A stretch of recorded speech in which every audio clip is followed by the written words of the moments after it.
Здравствуйте, дорогие друзья! Я приветствую вас на новой лекции канала «Жизнь после жизни есть, я знаю», который посвящен доказательствам жизни после смерти и устройству потустороннего мира, куда каждый из нас попадает по завершении своего земного пути, где и воссоединяется с ранее усопшими родными и любимыми и продолжает бесконечное путешествие по нашей прекрасной и удивительной Вселенной. Сегодня мы поговорим об осознанных сновидениях. Разберемся в том, что это такое, как научиться их видеть и как открыть для себя все потрясающие возможности, которые они предоставляют. Осознанные сновидения, согласно словарному определению, это феномен фазы быстрого сна, измененное состояние сознания, при котором человек осознает, что видит сон и может в той или иной мере управлять его содержанием. Термин «осознанное сновидение» был введен в научный оборот голландским психиатром Фредериком ван Эденом в 1913 году. Осознанные сновидения представляют большой научный интерес, потенциально могут применяться в терапевтических целях, но плохо изучены, поскольку являются опасной для классических научных кругов, очень близкой к так называемой паранормальной областью. Как мы уже выяснили ранее, любые сновидения не являются пустыми галлюцинациями. Это воспоминания человека о его жизни в форме духа в так называемом потустороннем мире, пока его биологическое тело отдыхает и восстанавливает энергию во время сна.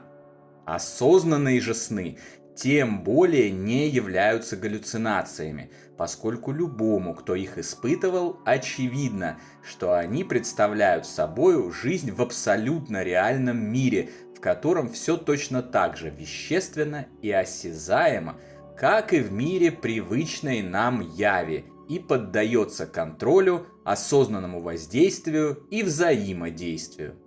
На самом деле, научение осознанным сновидениям – это прекрасный способ получить личные железобетонные доказательства того, что дух автономен от тела, раз и навсегда закрывающие какие-либо сомнения относительно существования жизни после смерти и потустороннего духовного мира, который создается и управляется мыслями людей, и в котором мы и наши близкие продолжаем жить с того же места, как прерывается наша жизнь в мире земном.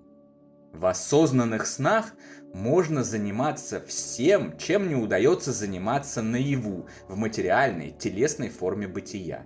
Проходить сквозь стены, двигаться со скоростью быстрее скорости света, путешествовать, оказываться в любых желаемых местах, включая и другие планеты, заниматься сексом с самыми желанными людьми, исполнять любые желания и, конечно же, наше любимое – встречаться с уже покинувшими земной мир родными и близкими, продолжающими после физической смерти на Земле жить в тонких мирах. Мне, например, помимо встреч с Даней, еще очень нравится изучать духовную реальность снов и в привычной манере весело проводить время и баловаться. Летать над городами, как железный человек, а еще двигать предметы и воздействовать на них на расстоянии, словно я джедай какой-нибудь. Эти способности на самом деле есть у каждого, кто существует в форме духа. И у некоторых воплощенных людей, научившихся использовать их еще при земной жизни, и у духов. Но это, конечно, детские шалости.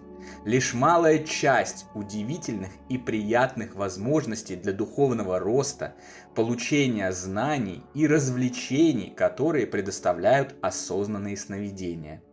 И если подходить к этой практике серьезно, то в осознанных снах можно получать доступ к огромному массиву информации, недоступному наяву.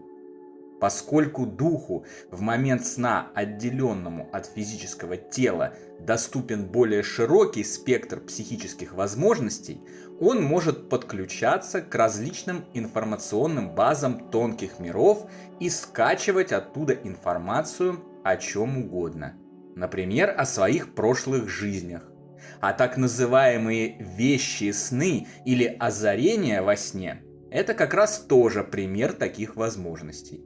Дух человека подключился к одной из вселенских информационных баз, получил оттуда необходимую информацию о будущем или настоящем, а человек, проснувшись, думает, что искомый ответ ему приснился.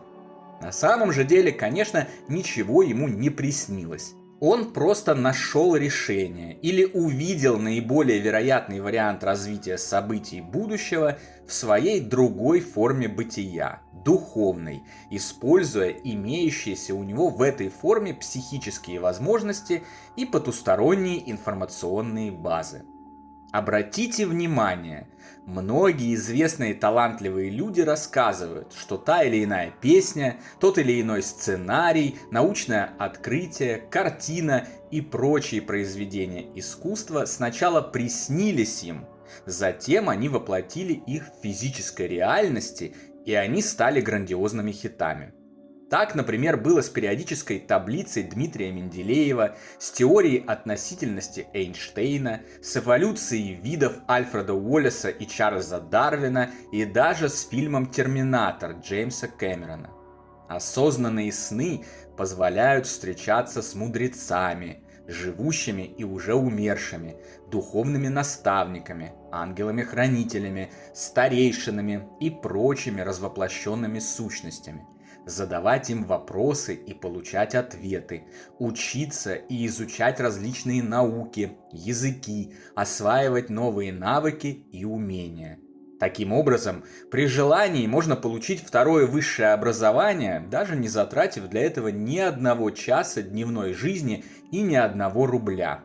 Думаете, что рассказы о том, как студент клал под подушку конспект, ложился спать, а проснувшись знал его наизусть и сдавал экзамен, к которому совершенно не готовился, это выдумки? А зря. Люди, о которых идет речь в таких историях, просто неосознанно настраивались на изучение конспектов, и их дух во время сна тела делал это, только и всего. Я многие экзамены именно таким образом и сдавал. Моя замечательная преподавательница физики в вузе, профессор Флора Алексеевна, заслуженный и очень требовательный педагог, поставила мне твердое «хорошо» за экзамен по теории струн и очень хвалила меня за мои глубокие знания предмета. Знала бы она, что я даже не открыл конспект, потому что для меня, гуманитария по натуре, все это был непроглядный темный лес, а формулы не более чем неведомые иероглифы. Да еще накануне экзамена меня отправили в двойной наряд, и времени на какую-либо подготовку просто не было. И тем не менее, на экзамене я блеснул знаниями и сам был удивлен тому, что я вывожу на доске и рассказываю экзаменаторам. Тогда я еще не понимал, как это работает. Думал, что мне просто повезло.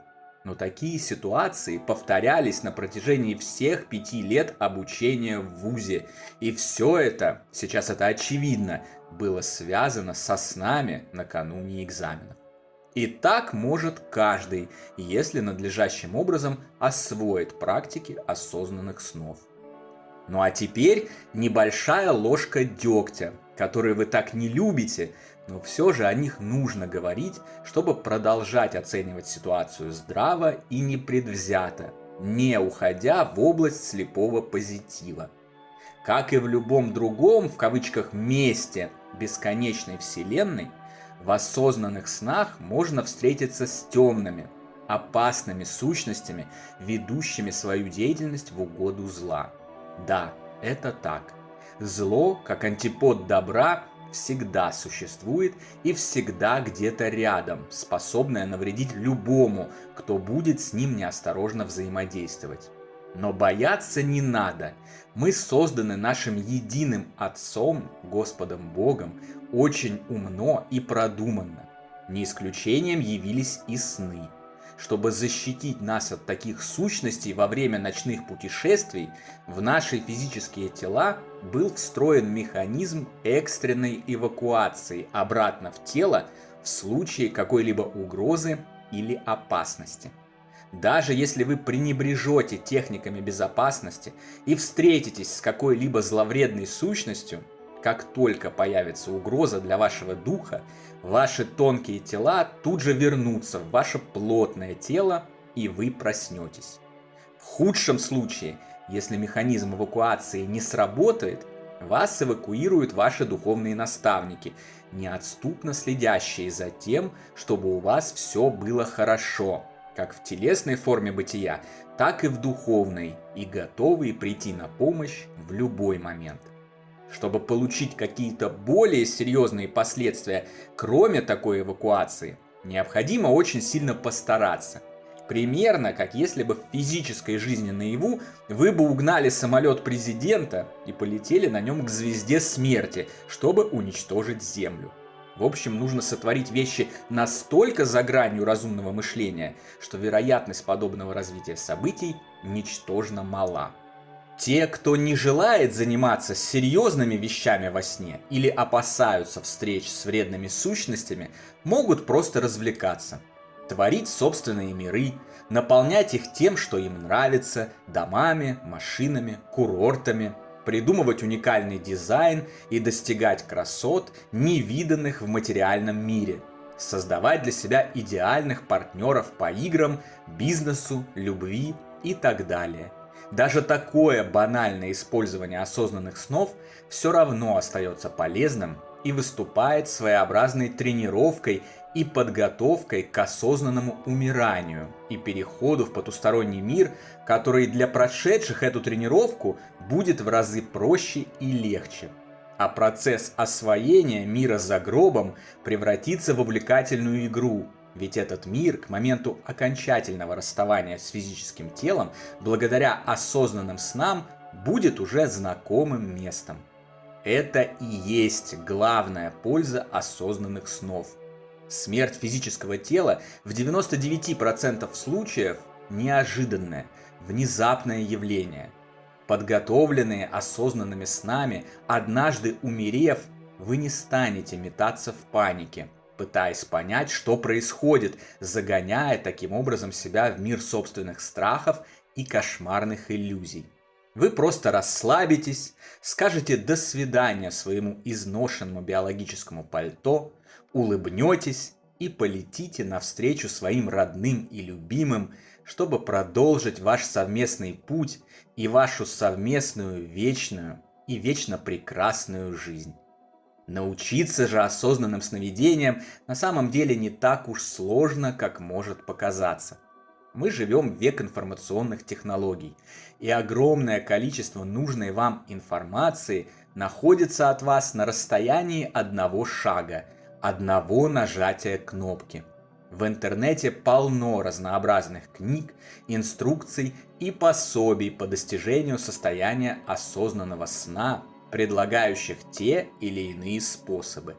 Это и проверка сна на реальность, например, через подсчет пальцев на руке. Во сне их будет больше, меньше, или они будут искажаться, и таким образом вы поймете, что это сон. Либо же взгляд в зеркало.